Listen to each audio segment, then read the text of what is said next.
tinaguriang may pinakamakulay na kultura sa mundo. Kilala tayo sa ating sayaw, musika, teatro at pagpinta, at lalong-lalo na sa ating napaka-positibong pananaw sa buhay.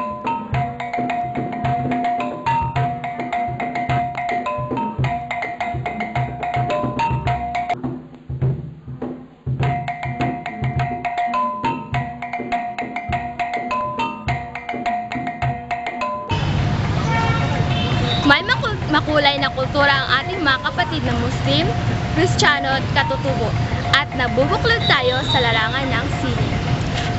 At ito ang ating pinagmamalaking likhang sining.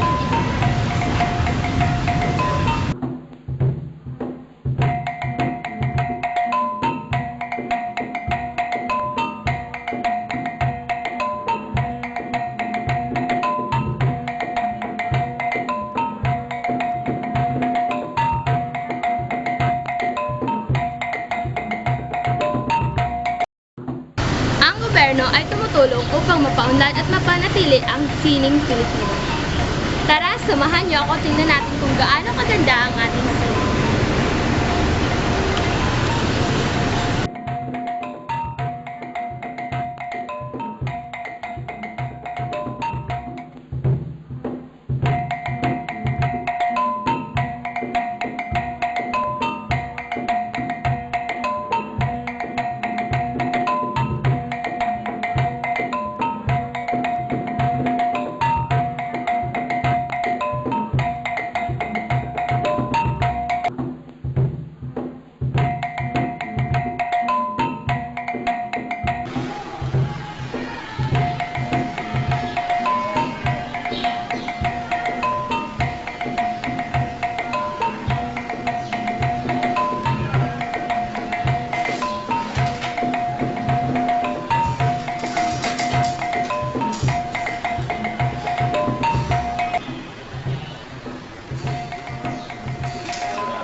Magandang umaga po, ma'am. Ano-ano po ba ang ginagawa ng city government para maipagpatuloy ang ating sining na isa sa sagisag ng ating mga kultura? Kultura. Bawat taon, lalo di ba? Merong ginagawang workshop or pagsasanay para sa mga kabataan na mga interesado para ikaano ng kanilang craft, kakayahan para sa pag-ano ng sining. So kada summer, kasi walang pasok, merong workshop na ginagawa for arts and kasama na dyan ang sa pagsasayaw, sa pagtugtog, pagkanta, at saka yung pagguhit. Kasama lahat dyan. So meron yan every summer. Isinasagawa ng City Mayor's Office.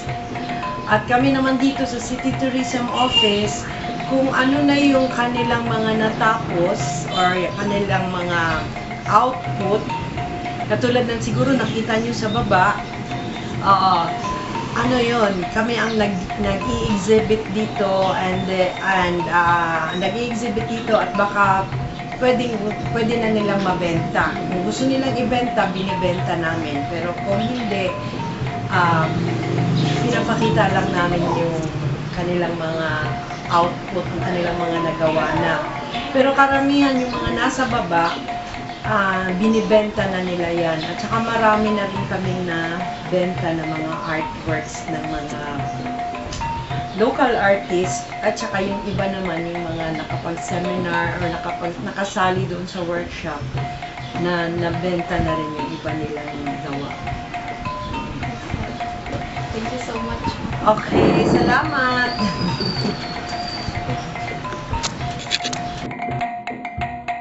Itinatag ang special program in the arts para mas lalong mapanatili ang kahalagahan ng ating kultura.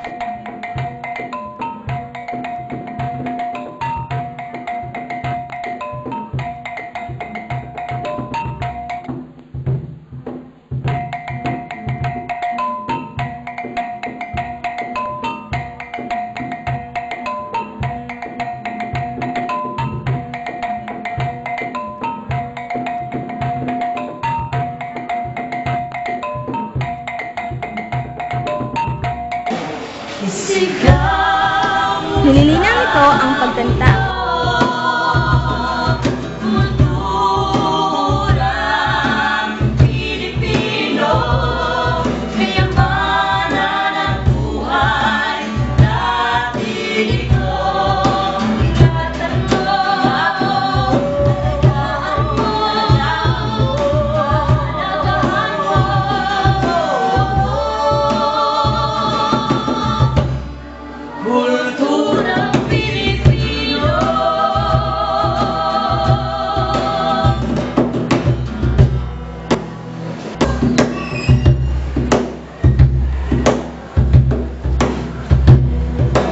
Pagsayaw,